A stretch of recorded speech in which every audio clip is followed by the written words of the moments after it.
Bueno, muy buenas noches. Entonces vamos a comenzar con la primera charla que, como hemos dicho, es con el psicólogo Tomás Covarrubias, chileno. En este momento está en Canadá, en Ontario, y es el director de Bienestar y Actividades de la Villa de Retiro, OAC Villa. No sé si se dice así, Tomás, ahorita me Sí, corriges. Ok. sí. Entonces, Es- dale, sí, dale. no te preocupes, uno va mejorando y va practicando un poquitito. Sí, se llama Red Oak Villa, Ok. es Roble Rojo, la traducción es la Villa Roble Rojo. Eh, Eso, muchas gracias. em, Pero entonces este tema es muy importante porque muchos de los cuidadores latinoamericanos ven una oportunidad en emigrar, ¿cierto? De ir a cuidar a otros países. Entonces, el objetivo de esta charla es que Tomás, con su experiencia como chileno, trabajando en Canadá en el tema de cuidado, pues nos va a contar su experiencia y todo lo que conlleva viajar con la familia, la parte económica, como él nos va a explicar, que muchas veces no es lo que nosotros pensamos, pero entonces para tomar esas decisiones tenemos que estar bien documentados y decididos. Entonces los dejo con Tomás. Tomás, muchísimas gracias y el público es suyo. Muchas gracias, mi querido Juan Carlos. A ver, en términos generales, como les decía previamente, me voy a enfocar un poquitito en hacer un pequeño contexto de la situación, antes de contar un poquitito mi historia y aprovechar un poco eso para dar ejemplos de cómo nosotros como latinoamericanos que nos decidimos dedicarnos a lo que es el cuidado gerontológico a adultos mayores, se nos abren ciertas ventanas dependiendo de cómo nosotros lo queramos tomar. Como les mencionaba previamente, bueno, yo llevo ya 2 años viviendo acá en Canadá. Actualmente soy el director de bienestar y actividades de una villa de retiro que existe acá. Aquí hay muchas villas de retiro. Villas de retiro, le voy a explicar qué es.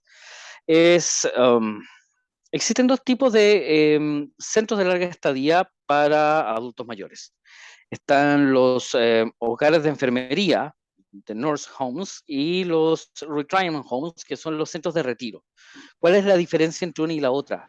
Los centros de retiro son para adultos mayores que están completamente autovalentes o por lo menos parcialmente autovalentes, depende del programa, pero que ellos se pueden valer por sí mismos, ellos pueden llevar una vida con la mínima asistencia necesaria. Y los hogares de enfermería son más como hospitales, entonces donde principalmente se encuentran ya adultos mayores que requieren de más cuidado, que no son autovalentes, que presentan algún grado de demencia, por ejemplo, pro, pronunciada, porque en los retirement home pueden haber, en los centros de retiro pueden haber usuarios o residentes con demencia, pero no en estados avanzados. Entonces, como les decía yo, los hogares de enfermería son como hospitales grandes en donde viven muchos adultos mayores, comparten, comen, tienen muchas actividades, pero están siendo más cuidados porque son personas que requieren de más asistencia. En los centros de retiro, como la que trabajo yo, es más como un hotel. La gente hace su vida allá, por ejemplo, en los hogares de enfermería tienen piezas o habitaciones, como una sala, igual que un hospital. En los centros de retiro tienen casas o departamentos. O sea, ellos tienen su propio departamento con una, dos, tres piezas donde pueden recibir a su familia, tienen su propia cocina, tienen una vida lo más autovalente posible. Entonces está más centrado, el foco no está tanto en el cuidado en los centros de retiro, sino que está más en brindarles una experiencia de vida para que la pasen súper bien el resto de los años que ellos les quede de vida. Entonces, básicamente mantenerlos entretenidos con programas de salud, diversión. Como les explicaba, precisamente yo soy el director de bienestar y actividades. Básicamente mi trabajo, siempre digo, tiene como lado visible y el lado invisible. El lado visible, mi trabajo es básicamente hacerles actividades, contratar a los instructores de gimnasia, de hidrogimnasia, contratarle artistas para que vayan en la noche a tocar, al bar de allá, no sé, es que la pasen bien, en otras palabras, que se mantengan activos y todo. Y la parte como un poquitito más invisible, que no se ve tanto, Obviamente ese es el resultado de un programa que está diseñado dependiendo del tipo de residente, quien requiere de más apoyo cognitivo, entonces se le diseñan determinadas actividades que promuevan la estimulación cognitiva, a los que necesitan más algo más de tipo social, conocer más gente, interactuar, se les genera otro tipo de actividades. Hay un programa que está detrás que le entrega un sentido y no es simplemente hacerle cosas para que la pasen bien. O sea, tiene que tener un propósito y una orientación estratégica porque no todos los residentes son iguales.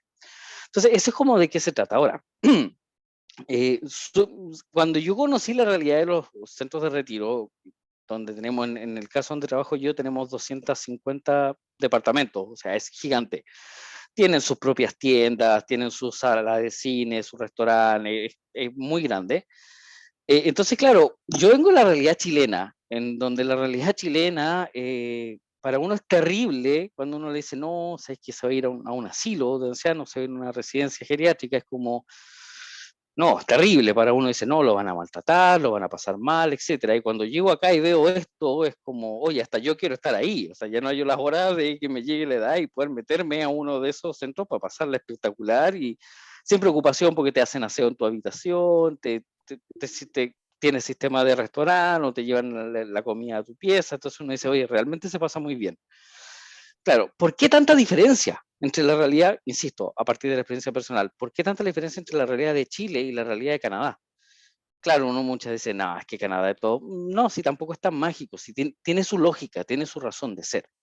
Y ahí es donde yo separo dos factores, el contexto sociocultural y el contexto socioeconómico. Desde lo sociocultural, en efecto, aquí algo que llama mucho la atención es lo bien valorado, o no lo valorado, no tan solo valorado, sino que el respeto mayor. O sea, realmente se les aprecia mucho y son personas muy importantes. Aquí está mucho la lógica, se parte mucho de la visión de que lo que nosotros tenemos hoy en día como cultura, como sociedad, todo el desarrollo que ha logrado este país ha sido gracias al trabajo de ellos. Entonces eso sí es como algo que tienen muy internalizado. Entonces que lo que nosotros hoy en día yo puedo disfrutar es gracias a lo que ellos hicieron. Entonces, por ende, se les trata muy bien y se preocupa aquí, la sociedad se preocupa mucho porque ellos estén bien. Para darles un ejemplo, algo que a mí me agrada mucho de mi trabajo, que bueno, solo con tener que contratar show y cosas así para que ellos tengan actividades entretenidas, y muchas veces me pasa que que la gente que trabaja de eso, o sea, vive del show, para ponerle un ejemplo concreto, hace unas par de semanas atrás contraté una banda de gaiteros, estas bandas que tocan la gaita con tambores, muy lindo el espectáculo.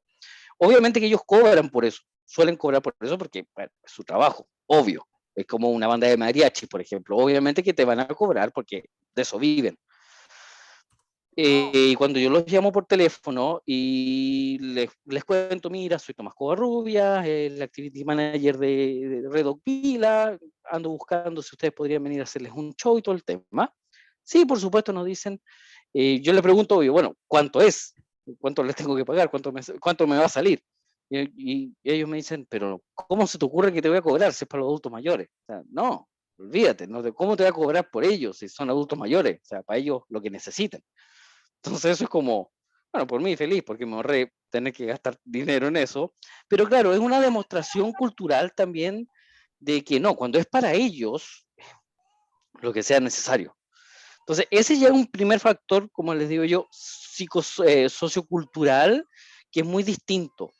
Lamentablemente, no voy a generalizar, pero lamentablemente mucho se observa en Latinoamérica, insisto, de la realidad que yo alcancé a conocer, por lo menos en Colombia y en Chile, y un poco en Argentina, que llega a cierta edad en donde casi son vistos como un estorbo, así como que ya no producen, no están generando plata, ya es como que molestan, o sea, como si usted ya dejó de ser productivo, por favor, córrase. Y no está esa como valoración de, oye, o sea, lo que, como les decía al principio, lo que yo hoy tengo el placer de disfrutar en el sistema de salud, económico, etcétera, etcétera, es gracias al trabajo de ustedes, lo que ustedes trabajaron durante toda su vida, yo hoy tengo lo que tengo, que cambie ese foco. Entonces, por lo mismo, está toda esta orientación de preocuparse por los adultos mayores. Y eso no tan solo lo comparte la gente, sino que el gobierno también. Y el gobierno gasta lo que tenga que gastar en lo que es adultos mayores, etcétera. Y por otro lado está el tema socioeconómico, que como le decía yo recién a Juan Carlos, sabemos a ciencia cierta que no es lo mismo tener muy buenas ideas y tener muchas ganas y mucha pasión por el trabajo, por hacer proyectos y elaborar cosas para los adultos mayores, sin recursos, que eso mismo con recursos. El resultado es claramente distinto, porque la realidad es así. O sea, cuando yo quiero elaborar un proyecto de bienestar para adultos mayores y tengo un baggage, tengo un sustento económico para hacerlo versus no tenerlo, claramente va a ser muy distinto. Aquí los recursos se dan, uno porque el gobierno, tanto el gobierno provincial y el gobierno federal, ponen las platas que sean necesarias para invertir en los adultos mayores. Y además también las familias hacen, entre comillas, los esfuerzos que tengan que hacer. O sea, por ejemplo, en la residencia donde yo trabajo, en promedio, mensualmente ellos están pagando alrededor de $4.000. Es lo que sale un departamento promedio, porque en realidad va desde los 3.000 a los 8.000. Pero los 8.000 son chalet que quedan adentro, o sea, y son pocos, que tienen la plata para gastar eso, pero en promedio van desde los $3.000 hacia arriba. Y por lo general ellos lo pagan, las familias colaboran con algo de dinero. Además tienen sus pensiones, que el sistema de pensión afortunadamente funciona bastante bien aquí, que los pensionados pueden vivir de sus pensiones, no como la realidad de Chile y de otros países de Latinoamérica, que lamentablemente los pensionados con lo que reciben de pensión no les alcanza para vivir. Aquí sí, a Dios gracias les alcanza. Y también hay otro tema que es por lo general aquí las personas trabajan para su vejez. ¿A qué me refiero con que trabajan para su vejez?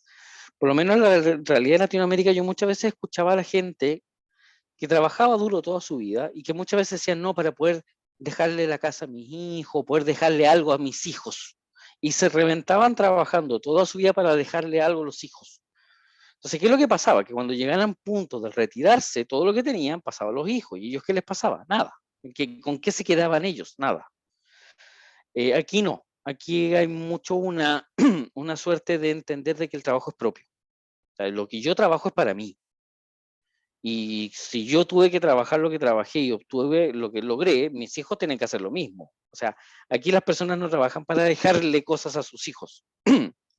Trabajan para ellos. Entonces, por lo general, ellos se compran su casa, etcétera, etcétera. Y cuando ya llega el tiempo de retirarse, venden las casas, venden todo y con eso se pagan el retiro, la casa de retiro. Y no es tema, y no es tema para ellos. O sea, los hijos tampoco esperan recibir nada. O sea, los hijos jamás esperan nada. O sea, no, pues, o sea, ¿por qué mi papá, que se levantó toda su vida trabajando, me tiene que dejar algo? ¿Para qué? Si es suyo, él se lo ganó.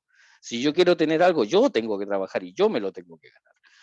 Entonces, eso también, insisto, son factores socioeconómicos y socioculturales que hacen que al final de cuentas tú te encuentres siendo un adulto mayor en un país con recursos y con una cultura también que te apoya. Hasta el momento, todo lo que les he estado diciendo son así como, ¡ay, qué maravilloso, qué genial! Y todo el cuento. Y probablemente más de alguno va a decir, ¿y puedo ser yo parte de eso? La respuesta es sí, sí.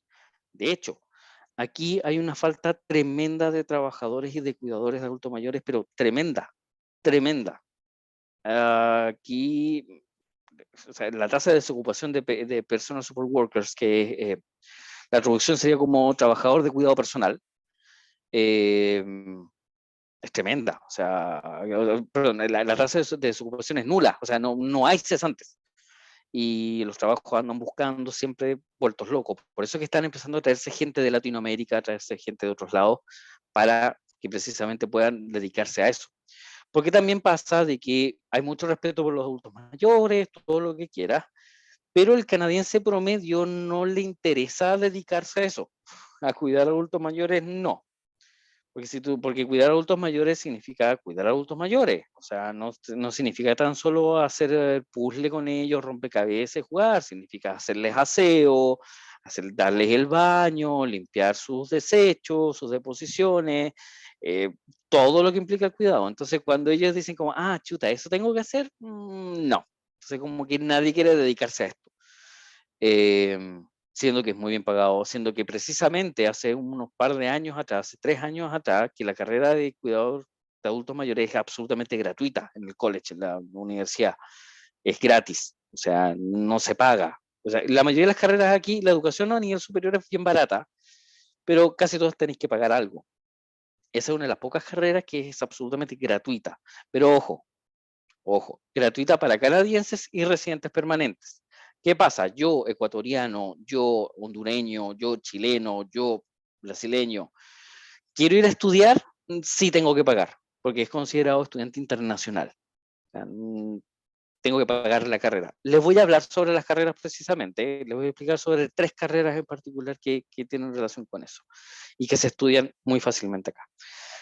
Entonces, hay una necesidad súper grande de cuidadores acá. Está todo súper regularizado, súper regularizado.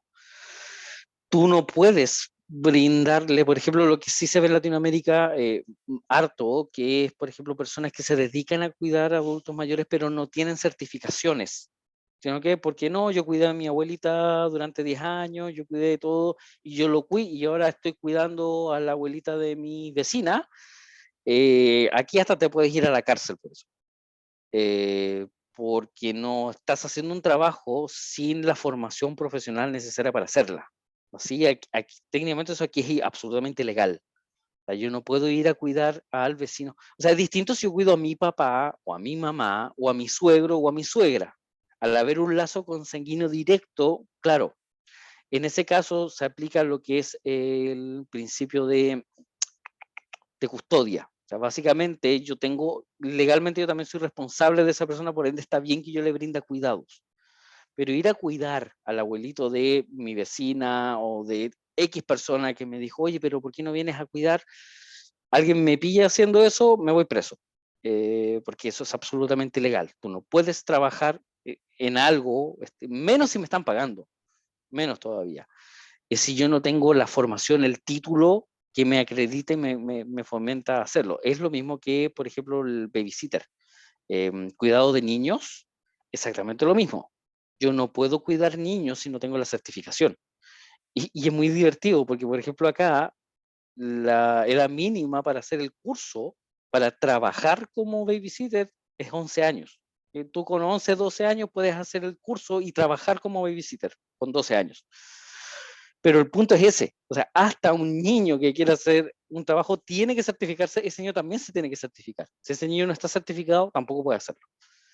Entonces aquí para todo te tienes que certificar, para todo, todo, todo, todo, todo, absolutamente todo. Ahora, si ustedes se están preguntando, ok, me interesa, ¿por qué no? Si tú me estás diciendo que allá en realidad la calidad del trabajo de cuidados es mucho mejor de la que se ve, por lo menos en Latinoamérica, los sueldos son interesantes, etcétera, etcétera. Bueno, ¿qué tengo que hacer? Dime. Em, Existen distintas formas, siempre certificándose, insisto lo mismo, siempre. Y en el caso de cuando uno viene de Latinoamérica, tiene que hacerlo, tengo que llegar a estudiar primero y después empezar a trabajar. Existen 3 carreras, en realidad son 2 principales, porque la otra en realidad es como bien obvia y en Latinoamérica también existe, que es ser enfermero o técnico paramédico. Tú siendo enfermero o técnico paramédico estás acreditado y licenciado, tienes la licencia para poder cuidar a adultos mayores. Es implícito, obviamente que sí.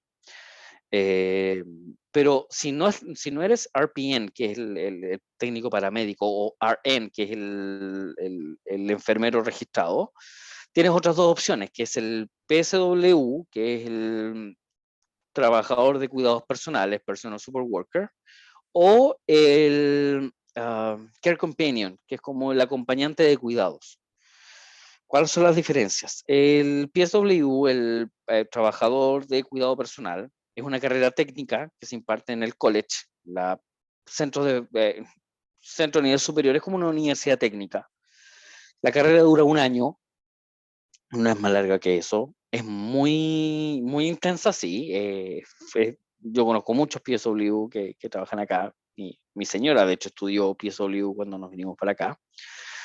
La carrera es bien pesada, pero dura solamente un año. Eh, ¿Es cara? Sí. Si vienes de afuera, sí. Pero también es una muy fácil forma de mirar. O sea, es migración segura. La carrera de PSW, de cuidador, de trabajador de cuidados personales, está alrededor de unos 8.000 semestral, $16.000 canadienses. Que tú sabes, bueno, que el dólar canadiense es un poco más barato que el dólar americano. Que se paga semestral, o sea, pagas 8.000, tienes que pagar, dejarlo pagado anticipado desde tu país de origen, y ellos inmediatamente te entregan tu visa de estudio. Tú te vienes con tu visa de estudio, estudias, terminas tu carrera y empiezas a trabajar. Puedes trabajar en paralelo, paréntesis, tú puedes trabajar en paralelo, tú teniendo tu visa de estudio puedes trabajar al mismo tiempo, que así como lo hacen la gran mayoría, para subsistir, obvio. Porque ya te gastaste un montón de plata pagando la carrera, obviamente que necesitáis comer, necesitáis pagar arriendo, entonces tú puedes trabajar al mismo tiempo.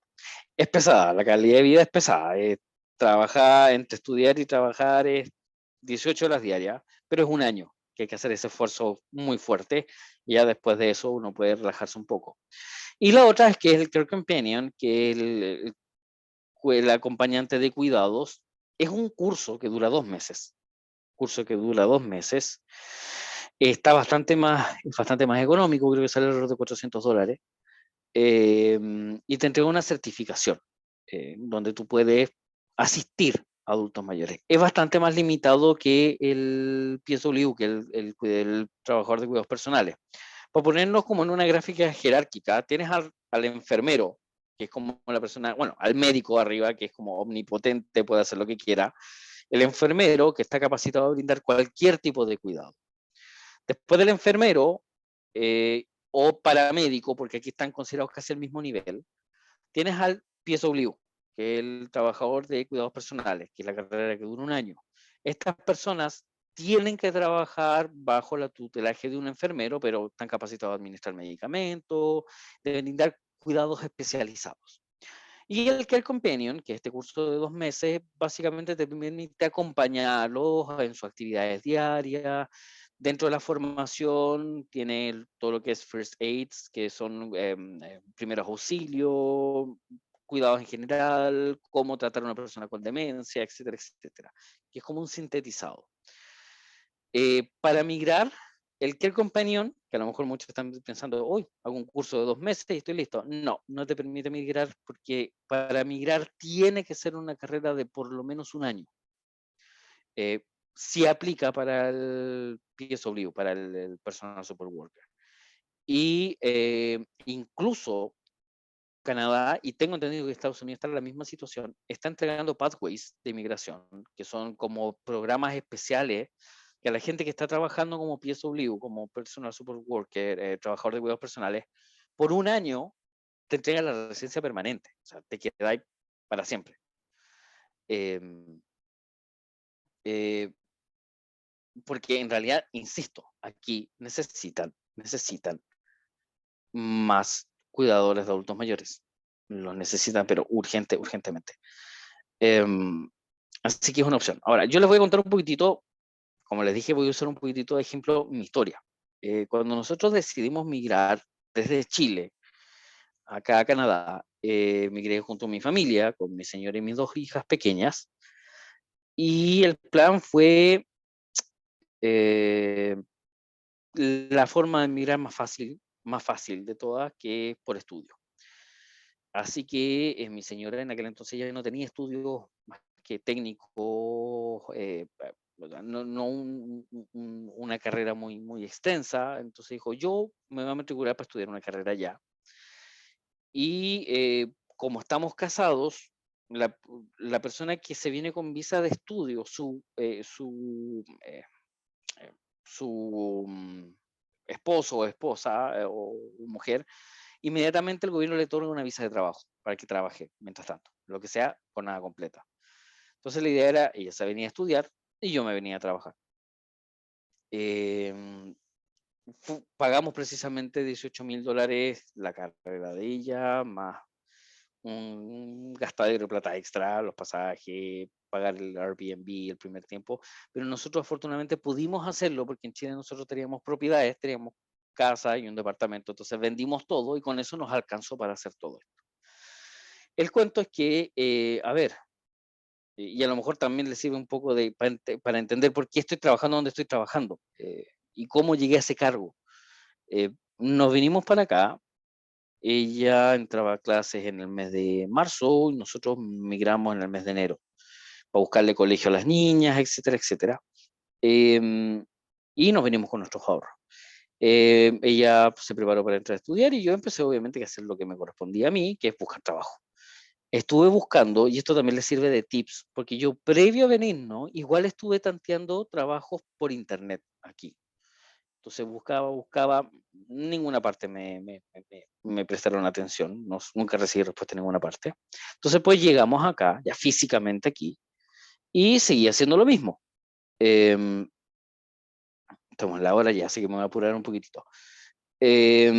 Básicamente lo mismo, llegué, prendí el computador y empecé a buscar bolsas de trabajo, avisos, empezar a mandar currículum a los distintos villas de retiro acá, nursing homes, etcétera.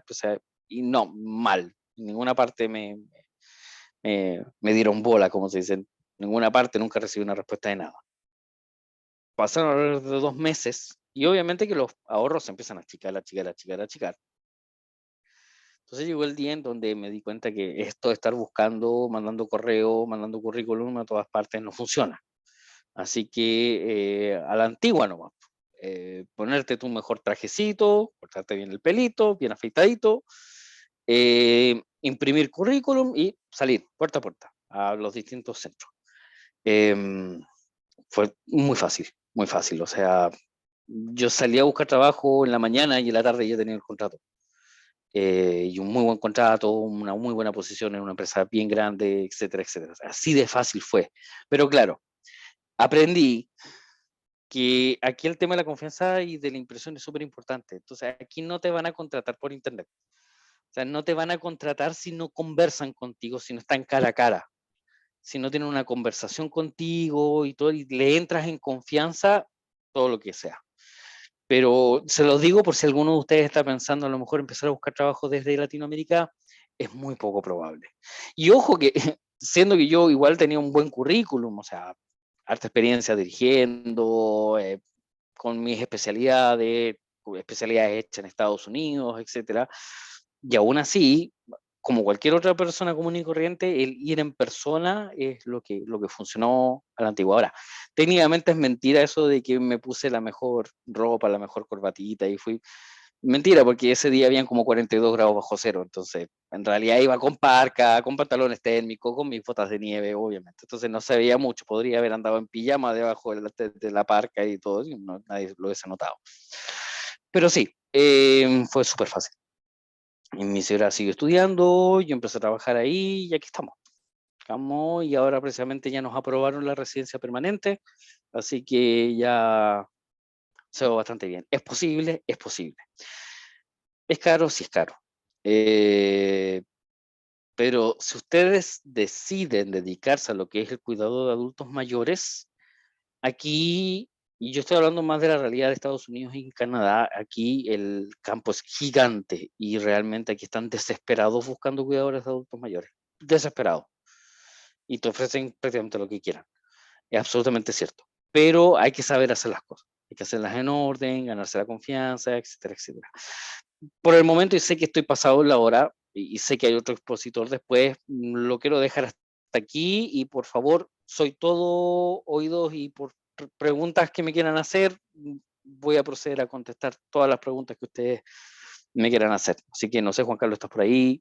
Estoy dispuesto a responder lo que ustedes me quieran señalar. Sí, Tomás, muchísimas gracias porque lo que tú nos estás acompañando y compartiendo es la experiencia tuya, ¿cierto?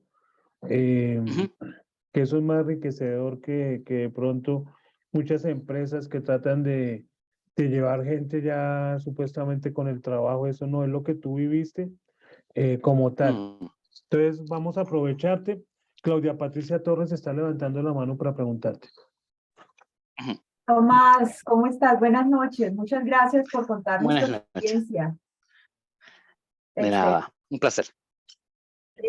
Me encantó la manera que viste y de verdad que muchas gracias. Tengo dos inquietudes. Una, el idioma.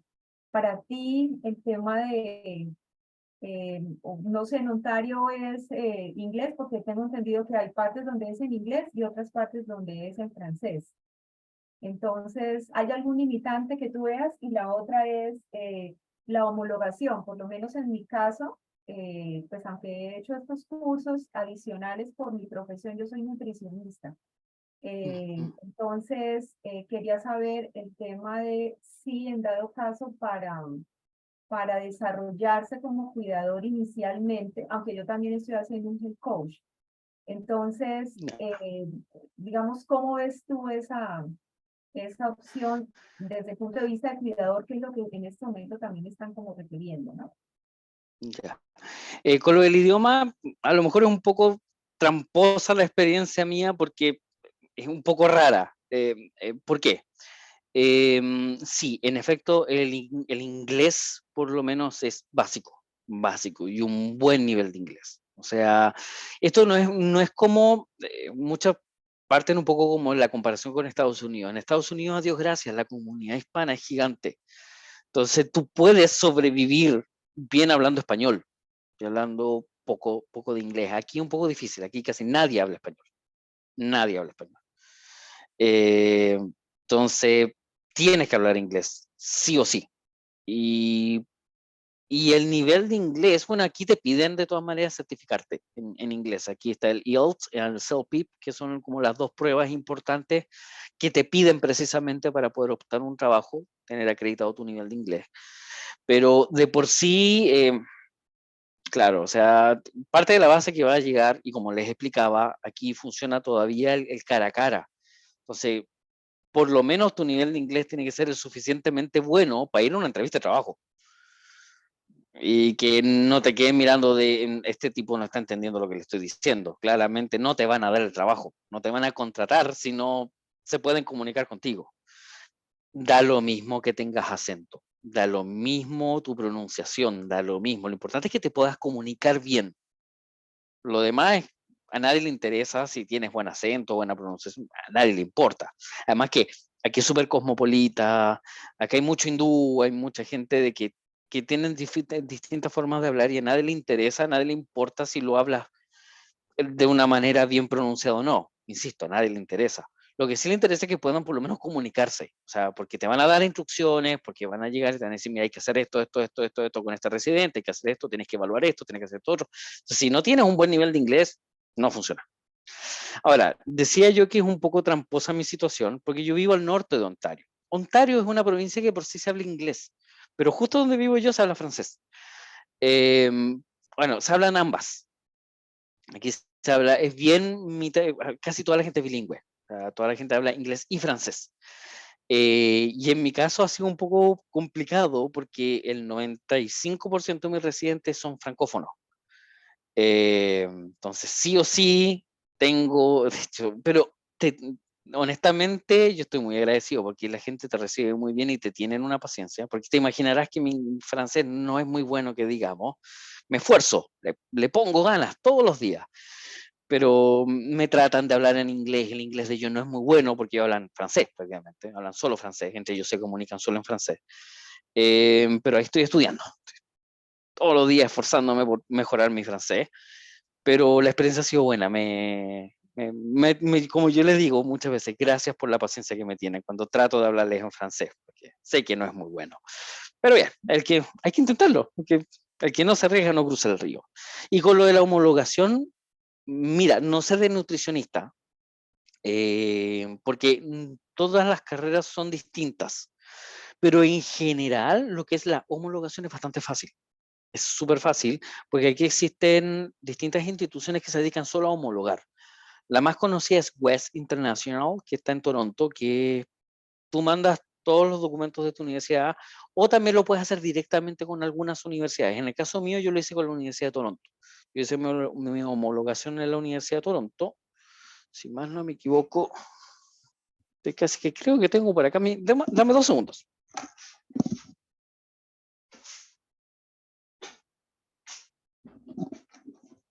Aquí estoy de vuelta. ¿Ves? 2 segundos dije, no más que eso. La Universidad de Toronto, aquí la tengo.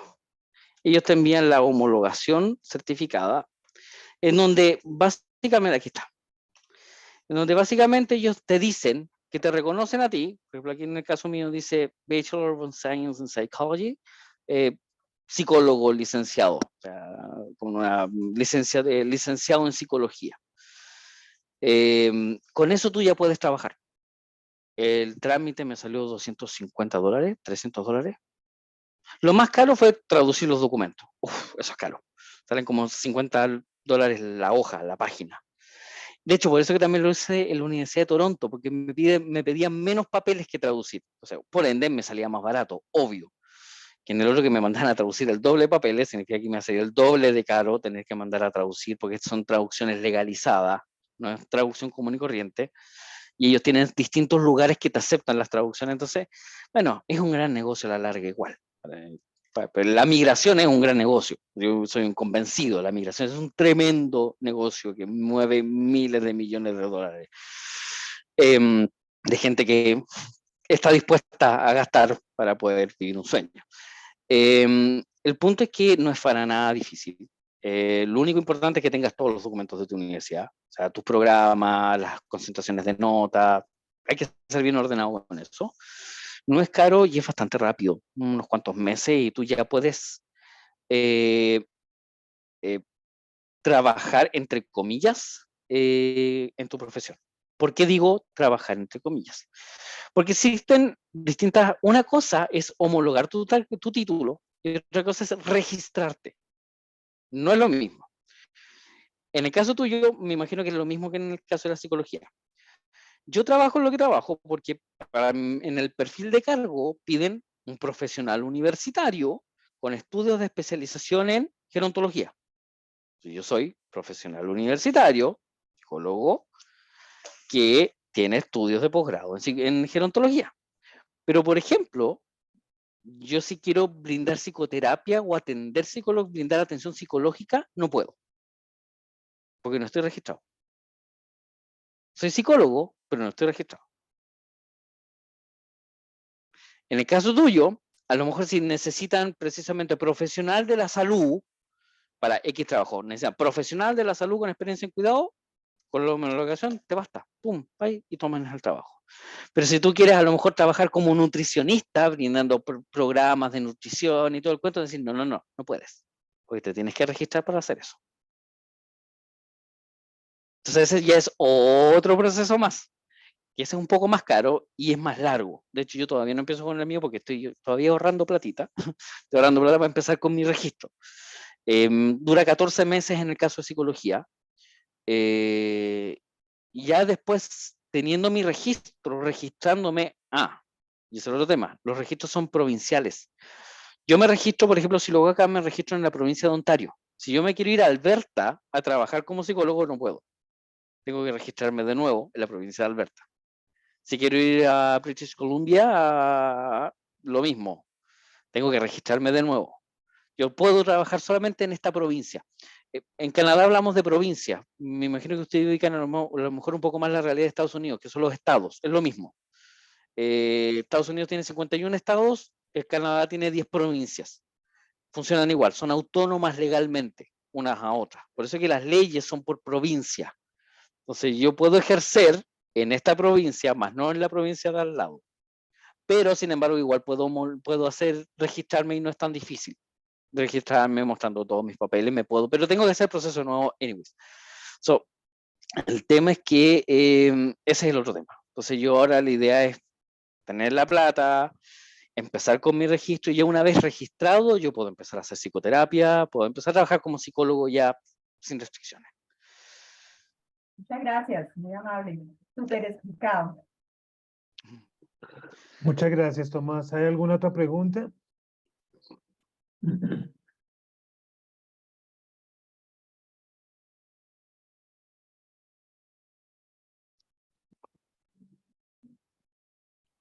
No, Tomás, como que no hay más preguntas, solamente Claudia Patricia con esa pregunta tan importante e interesante. Eh, Sí. entonces, como un pequeño resumen de lo que tú nos enseñaste, eh, es que antes de emigrar uno tiene que conocer para dónde va y las condiciones que hay en cada sitio. Muchos de nosotros los latinos pensamos que en el país del lado voy a estar mejor, pagan mejor y buscan es cómo se van, ¿cierto? Y no Ujú, miran todas esas posibilidades, necesidades y condiciones que tienen. Eh, en nuestros países latinoamericanos también se presta mucho la informalidad, ¿cierto? ujú, Que yo puedo ir a cuidar al señor del frente y esas cosas, y como les decía Tomás, en otros países no es posible, entonces nos toca pensar, hay mucha gente que en nuestros países piensa irse para España y allá es una realidad por el mismo lado. Para poder ir a hacerlo tenemos que tener un registro sanitario que da el Ministerio de Sanidad de España. Así es, ujú. entonces no es tan fácil ni tan económico como nos dice Tomás, ¿cierto? Sí. Eh, sí, dime. No, es que, como dices tú, yo siempre, y en general no solo con la migración, en realidad lo tomo casi como ley de vida. Cuando uno quiere hacer algo y uno se mete un proyecto en la cabeza, tenés que estar, primero que todo, estar muy seguro de lo que quieres hacer, muy seguro. Porque para que las cosas funcionen en la vida, ya me lo estoy dando casi de coach, tenéis que ponerle con todo, con todo. O sea, los esfuerzos a medias no sirven. O sea, si quieres traerte en un proyecto, tenés que poner el 200% de ti, darle todo lo que sea humano, darle toda tu energía, todo focalizarte y a morir. O sea, esto no lo termino esto no paro hasta que no lo termine. Por ende, tienes que estar bien seguro de lo que quieres hacer. Si tienes dudas, es mejor espérate un poco más. Si realmente es lo que quieres hacer, porque la migración también no es la cosa también más hermosa del mundo y uno piensa que es todo color de rosa. De hecho, me da risa porque muchas personas, bueno, ustedes saben también la situación que está viviendo en Chile, como muchos otros países de Latinoamérica, que no es muy buena, lamentablemente. Chile en particular, lamentablemente ha decaído mucho los últimos años. Mucha gente a mí me pregunta por el tema, oye Tomás, me quiero ir para allá, ¿cómo lo hago? Etcétera, etcétera. Y es muy llamativo que la mayoría de las personas lo que más le preocupa es el clima. Dice, pero es que no sé, me preocupa, porque ¿y cuánto es lo que más frío hace allá? Les repito, yo vivo al norte de Ontario. Estamos hablando como a 5 horas de Toronto hacia el norte. Estamos acercándonos al polo norte. Entonces, en invierno hay -50. Entonces muchos dicen, menos 50 grados bajo cero. Sí, le digo yo, lo que... Y creen que es lo más terrible. Digo, aunque no lo creas, es lo menos terrible. Es lo menos terrible. De hecho, en realidad no es la gran cosa. En realidad, cuando uno habla de 40, 50 grados bajo cero, suena peor de lo que realmente es. En realidad no es tanto, no es tan terrible, porque te abrigáis. Es como, ¿cómo lo haces por frío? Te abrigáis. Te pones tu buen gorrito, tu buena parquita térmica, tus buenos pantalones, y nada. Y así tu vida. De hecho, aquí con 50 grados bajo cero, los colegios funcionan común y corriente, la gente funciona común y corriente, abrigados nomás. Y obviamente que todos los espacios son son térmicos, entonces no hay mayor problema. Y además de que uno, y que una de las cosas muy maravillosas, uno no confía en el cuerpo humano. El cuerpo humano es una máquina maravillosa, maravillosa. O sea, uno se adapta. De verdad, después uno anda con 3 grados bajo cero y anda ya en polera. De verdad, no es chiste. Yo me he pillado con polera en la calle y digo, que está rico, está fresquito. Porque el cuerpo también se adapta. Y hay que dejar que el cuerpo se adapte. Sí, sí, insisto, el cuerpo humano es una máquina maravillosa. Y de verdad, después el frío, como que nada, o sea, te empezás a sacar ropa porque te da calor. En fin, pero como les digo yo, el clima es lo menos importante. Yo les dije, el primer año, más si uno va a entrar a estudiar y trabajar, es realmente reventarse trabajando, es trabajar duro. Los sueldos tampoco son que uno dice, oh, 1 millón de dólares. Eh, eh, no es muy distinto a la migración en general. La gente de repente dice, oye, ¿cuánto ganáis tú? Yo digo, ya, no sé, por ejemplo, en el caso mío, yo estoy Ay, hablando de plata. No, pero para ponerles un ejemplo concreto, con valores, mi sueldo promedio es alrededor de unos 3.800, $4.000 al mes, lo que yo gano. Entonces muchos dicen, oh, pero eso es mucha plata. Claro, traducida a dinero chileno, a dinero colombiano, etcétera, etcétera. Sí, pero el arriendo te sale 1.800. El supermercado te sale 800, $900 más. Entonces al final es como, claro, uno gana mucho, pero gasta mucho también. O sea, para poder vivir se necesita toda esa plata. Entonces tampoco es como que uno dice que va a llegar acá a tirar billetes. No, o sea, también va a ir igual. Te cuesta llegar a fin de mes muchas veces, o sea, vivís bien tranquilo, pero se te enferma el cabro chico o hay un gasto extra de lo normal que no tenías previsto, igual a fin de mes vaya a estar contando las monedas para poder pagar igual. Esa realidad es en todo el mundo. O sea, no crean que aquí eso no pasa, sí, sí pasa. Entonces tampoco es, y otras cosas, la discriminación también existe, o sea, el racismo también existe. Muchas veces dicen, no, para esos países no hay, sí hay. Sí hay, o sea, no es tan dura, no es tan complicada, pero se nota, o sea, disculpa que me tome 3 minutos, pero por ejemplo, ¿en dónde aquí se nota mucho? Aquí, insisto, vuelvo al contexto puntual, ciudad al norte de Ontario, es más rural, no es una gran ciudad así como Toronto, una gran metrópoli, donde todo multicultural, no, aquí para ellos el tema, en esta ciudad, en Sudbury, donde digo yo, el tema de la inmigración también es algo relativamente nuevo. Entonces hay gente que todavía tiene cierta reticencia a andar viendo hindú, ver gente latina, aquí es como, le da como. Claro, como de todas maneras Canadá es un país que se valora mucho la multiculturalidad y es exageradamente mal visto el racismo, es algo condenable. La gente que no le simpatiza a la gente de otros lados no te lo va a decir. La gente no es que en la calle te grite cosas, te diga cosas, no, no. Pero en la actitud se les nota. O te ignoran, no te pescan. Entonces es como, ya parece que no. Pero donde sí de repente es un poco más complicado es con los niños, porque los niños no tienen filtro. No son como los papás, que los papás puede que sean súper racistas, pero no te lo van a decir, no lo van a reconocer. Pero el cabro chico, el niño, como no tiene filtro, sí va a dejar ver todo lo racista que hay. Mi hija, Dios gracias, hoy en día está en un muy buen colegio, lo han pasado muy bien, pero tuvieron malas experiencias también. Fueron víctimas de discriminación, fueron víctimas de bullying por racismo, porque son hispanas, porque son latinas. Entonces, por eso le digo yo, tampoco miremos como que todo es perfecto y todo el cuento, mira, tiene sus pros y sus contras. Sus pros y sus contras, y hay que ponerle, por eso lo digo, si realmente quieren, focalícense en que quieren estar bien seguros, porque no vale arrepentirse en la mitad del camino, y ponerle ganas, ¿no? Tomás, muchas gracias. Claudia Ramos quería preguntar algo, ¿ya no?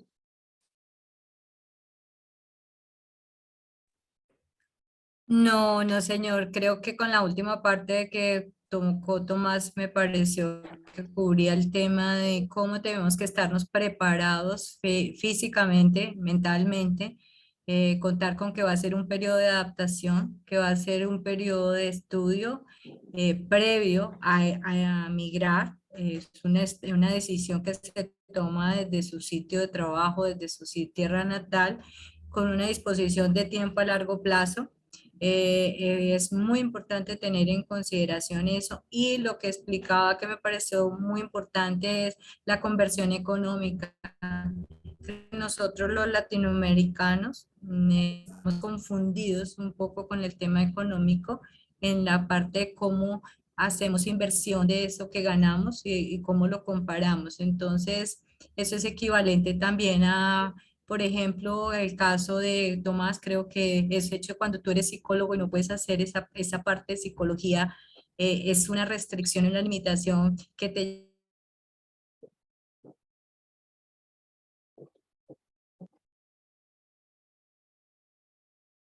No, creo que perdimos a Claudia en el audio. Sí, Sí, bueno. Tomás, mil y mil gracias, como siempre, muy agradecidos. Te vamos a seguir molestando y contando con todo tu tiempo y tu sabiduría. No me queda sino agradecerte como siempre.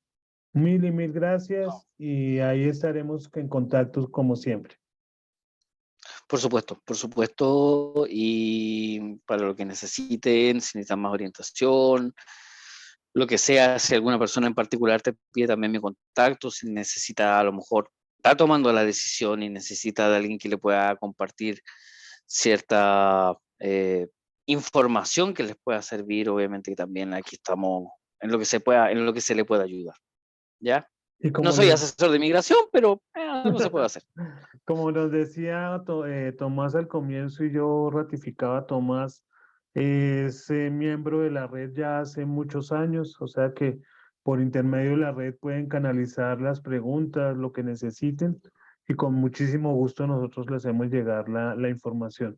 Lo mismo Tomás es escritor, tiene libros, escribe artículos que nosotros normalmente estamos compartiendo. Cuando ustedes miran los autores de lo que compartimos, ahí ustedes lo van a encontrar. Tomás, nuevamente mil y mil gracias. Un abrazo cuidador. Saludos a tu señora y a las niñas. Y como siempre, Gracias. mil y mil gracias. A tu familia también, un abrazo grande.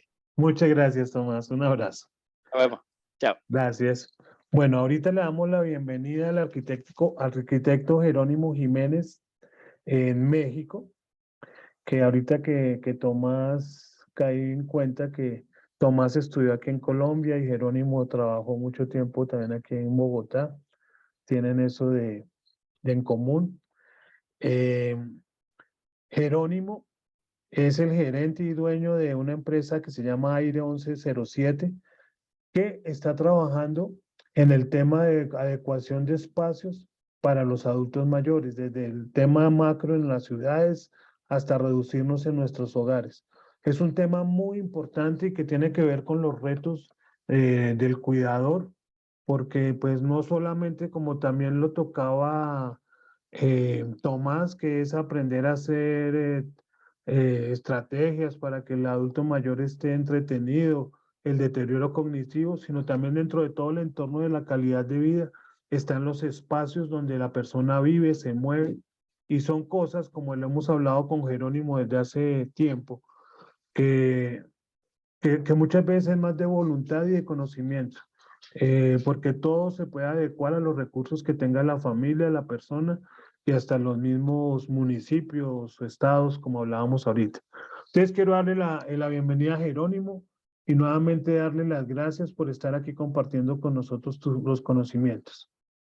Jerónimo, tú vas a, perdón, antes de que saludes, ¿vas a compartir presentación? Sí, tengo algo para presentar. Buenas noches a todos. Listo, entonces te voy a dar el hospedaje. Claro.